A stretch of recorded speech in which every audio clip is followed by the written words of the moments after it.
ઋષિ તો આમ જ પ્રગટ થાય ને, આમ કે આમ ન થાય, આમ જ આવે ને.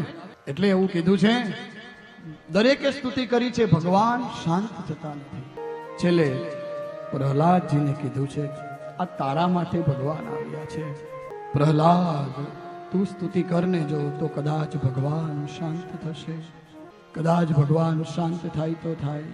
લક્ષ્મીજી આવ્યા છે, બ્રહ્માજી આવ્યા છે, શિવજી આવ્યા છે, ગંધર્વો આવ્યા છે, ભગવાન શાંત થતા નથી. ભગવાન એમ કહે છે કે હું મારો દ્રોહ સહન કરું પણ મારા ભક્તનો નહીં, મારા પ્રહલાદનો દ્રોહ કરું. અને હિરણ્યકશિપુની પછી તો એવું કહેવાય છે કે પ્રહલાદજીએ ભગવાન શાંત થયા છે, પ્રહલાદને ખોળામાં લીધો છે. જેમ એક ગાય પોતાના વાછરડાને ચાટે ને એમ ભગવાન ચાટવા લાગ્યા છે. મારો પ્રહલાદ, મારો પ્રહલાદ, મારો પ્રહલાદ.